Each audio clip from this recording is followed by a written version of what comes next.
with respect to what happened in my life that made things happen the way they happened. The first one is first of all, I just want to tell you I'm first generation Mexican American. Yo nací aquí en Estados Unidos, pero mis papás son de Michoacán, de la ciudad de Michoacán.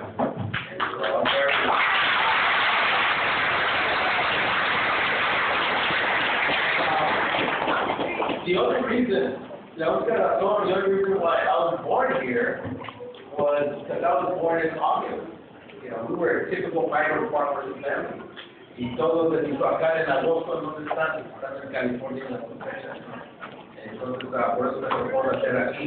Tengo un hermano y una hermana que nacieron en diciembre. They were born in December, brother and sister. Guess where they were born? Yeah, exactly. So you know, they've grown up here like I have. They become U.S. citizens. You know, the only thing I still make fun of them is that I should be president. They can.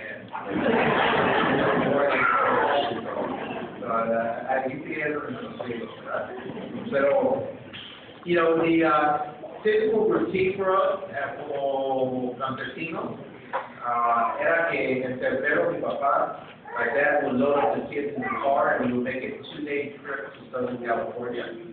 And then we would work in las fresas, strawberries. And then we would work there for about a month and a half.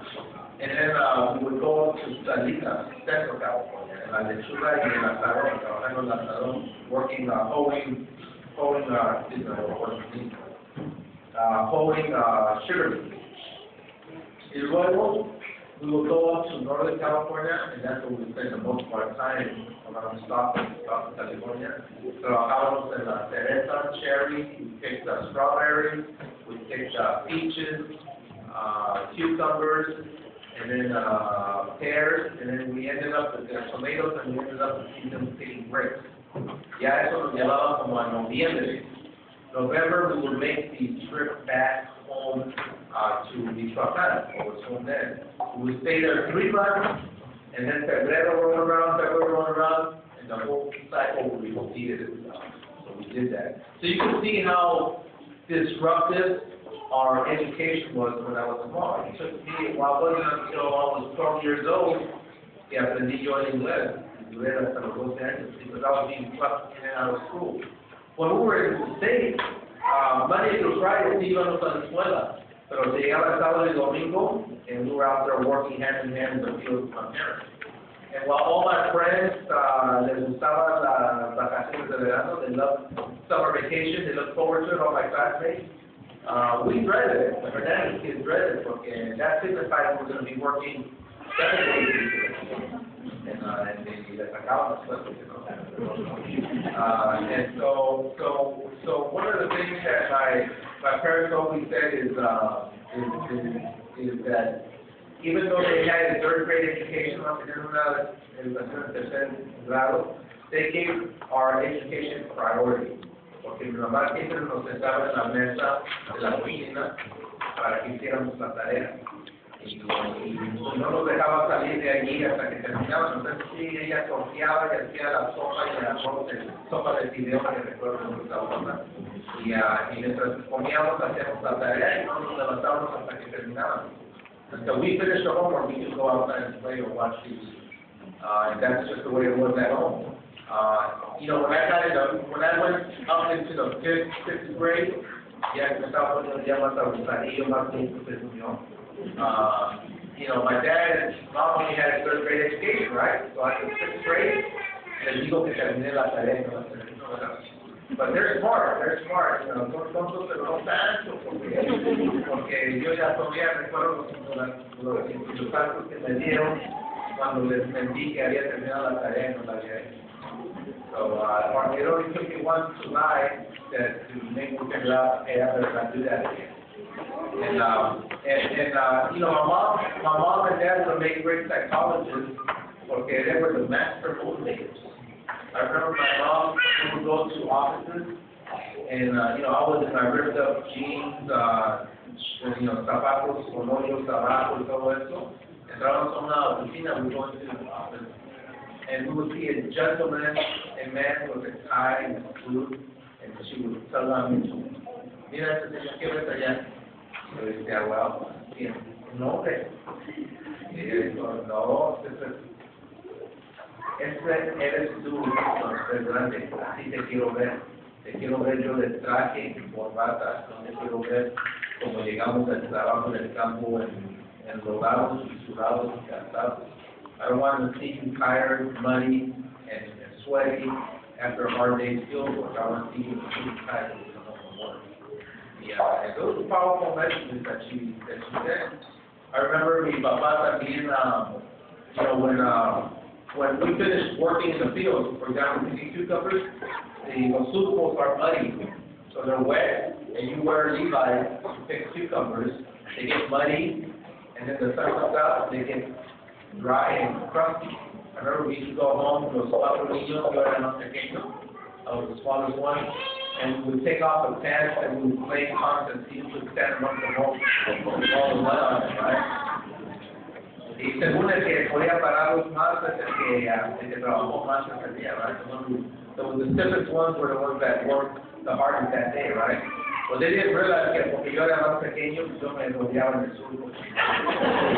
Yo siempre ganaba. I was always the hardest worker, you know that.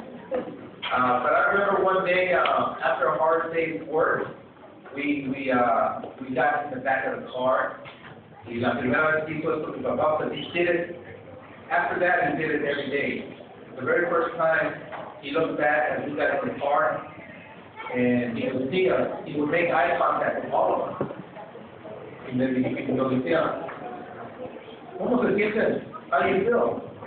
Of course, we're tired, sweaty, stinky, and of course, yo era más bleaching, so I would be doing an answer, but cansados, tired. He says, get in. I'm glad we guys feel this way because you guys have the privilege of living your future today. Yo le dije, this is our future, vivir nuestro futuro ahora. Hasta el día que le pegó mucho sol al viejo, dije, and no, dijo, yes, he said, I'm not going to force you to give good grades, no te voy a forzar a dar unas calificaciones. I'm not going to force you to go to school, no te voy a forzar a ir a la escuela. Además, si quieres, puedes regresar a trabajar conmigo todos los días de la semana, porque esto es tu futuro si no estudias. This is your future if you don't study. Okay, now, we still had the problem of we were going to 3 or 4 different school districts throughout the year, and we were missing 3 months of school a year because we would go back to Mexico. What my dad would do is he would have our teacher give us 3 months worth of homework from going to Mexico, porque no debía ir a la escuela allá en México porque venían las vacaciones de Navidad. So he would get 3 months worth of homework. He would ask us to get 3 months worth of homework from our teachers. Y yo recuerdo un año, I was in the 2nd grade in Stockton. Ya llegó noviembre, 1 week before we left, y nos dice mi papá, agarren sus tareas de sus maestras. And so ese día, I went to school. We walked about a mile and a half to school. Those days that was okay, porque if you can let your kid walk a mile and a half to school. Nowadays, you make your kid walk a mile and a half to school, they'll put you in jail for child abuse. Pero en ese tiempo estaba bien. Y entonces yo fui a la escuela, and remember I'm the youngest one of 4, and it was Mrs. Young, the 2nd grade teacher, Mrs. Young. And I asked her, I said, Mrs. Young, I said, and she said, yes. We're going to Mexico next week. Can you give me my 3 months worth of homework? Y la maestra, she was young Chinese teacher, about 5 years out of college, real tall. Well, I was tall about in 2nd grade. Ahora la veo también chapatita, pero she was tall when I was in 2nd grade. And she just rolled her eyes and she said, you know what? Tell your parents that I'm gonna go to their house tonight. Entonces, ese día voy corriendo con el chico, para la cosita nueva. Entonces estaba ahí mi papá y mi mamá, and my parents were there, and I thought, hey, the teacher's gonna come, she wants to talk to you. Y la reacción de mi papá fue muy simple.